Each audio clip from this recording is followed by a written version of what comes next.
नमस्कार दोस्तों। आज की वीडियो में हम समुद्र मंथन और उनसे प्राप्त रत्नों के बारे में जानेंगे। तो चले शुरू करें।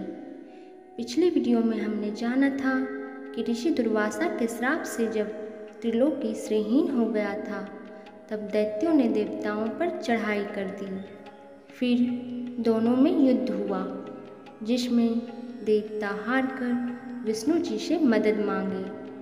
तब विष्णु जी ने देवताओं से कहा कि आप सभी दैत्यों के साथ मिलकर समुद्र मंथन करें और अमृत प्राप्त करें। मैं किसी भी तरह से वह अमृत असुरों को प्राप्त होने नहीं दूंगा।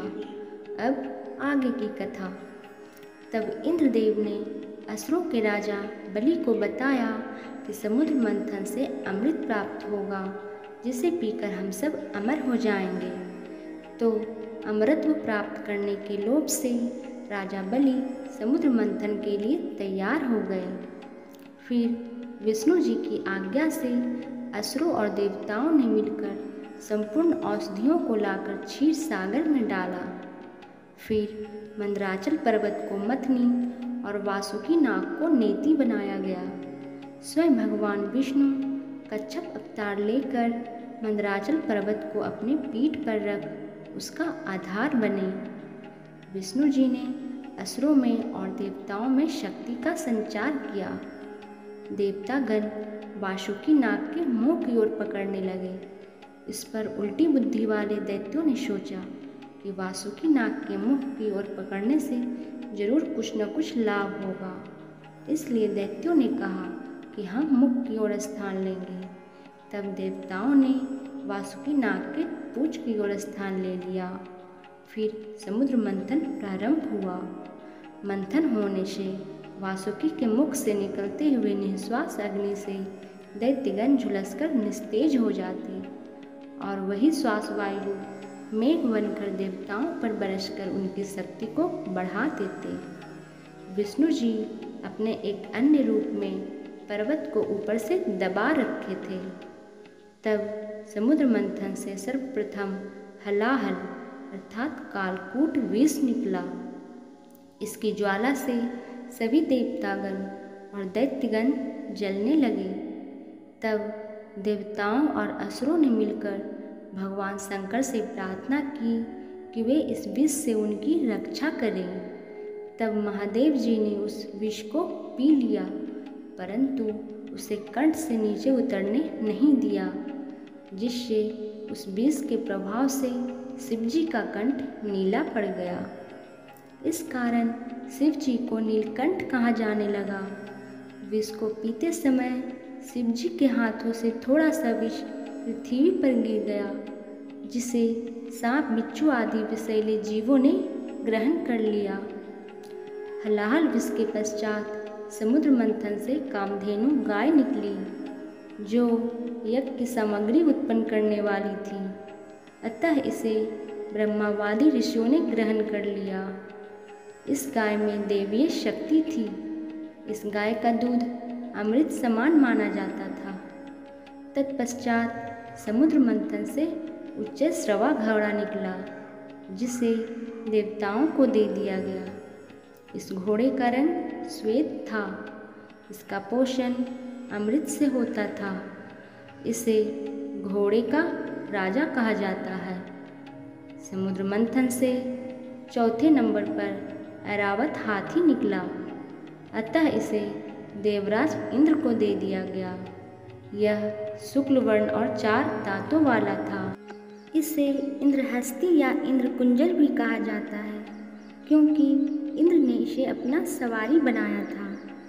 समुद्र मंथन से 5वें नंबर पर कौस्तुभ मणि प्रकट हुआ, जिसे विष्णु जी ने अपने हृदय पर धारण कर लिया। जहाँ भी यह होती है वहाँ दैवीय आपदा नहीं होती। समुद्र मंथन से 6ठे नंबर पे कल्प वृक्ष प्रकट हुआ। देवताओं के द्वारा इसे स्वर्ग में स्थापित कर दिया गया। यह सभी की इच्छाओं की पूर्ति करने वाला वृक्ष था।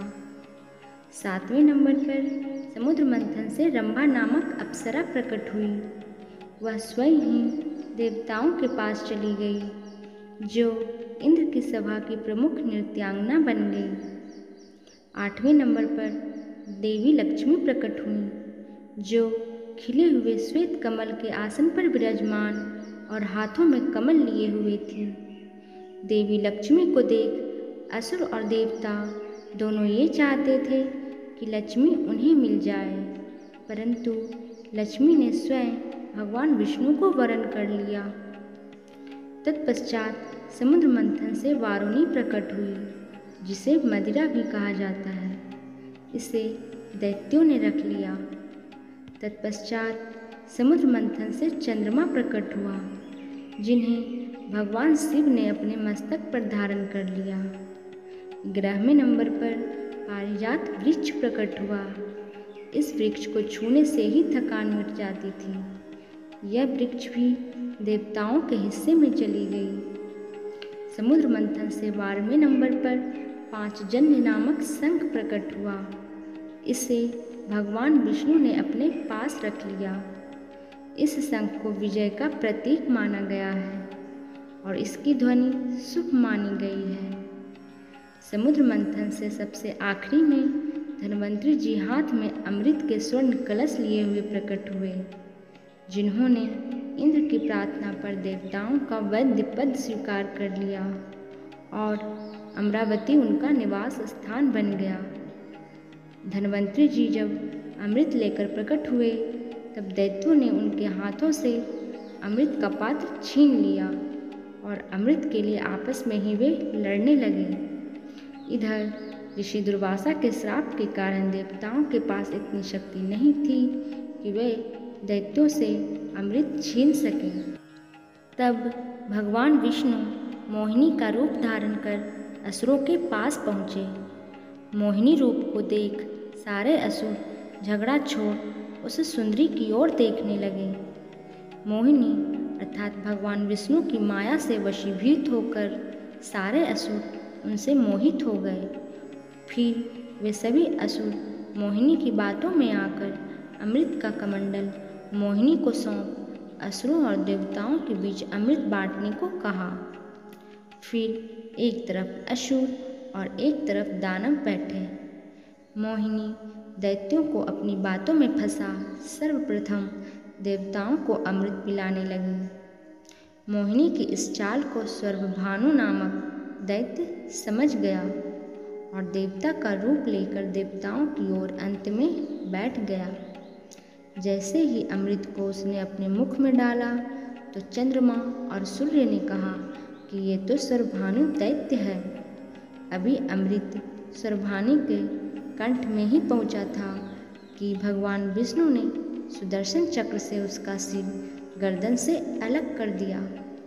अमृत के प्रभाव से वह मर नहीं पाया और उसका सर और धड़ राहु और केतु नामक 2 ग्रह बनकर अंतरिक्ष में स्थापित हो गए और वैर भाव के कारण वे सूर्य और चंद्रमा के ग्रहण का कारण बनने लगे। ऐसे ही और वीडियोस देखने के लिए मेरे चैनल को सब्सक्राइब, लाइक और शेयर ज़रूर करें।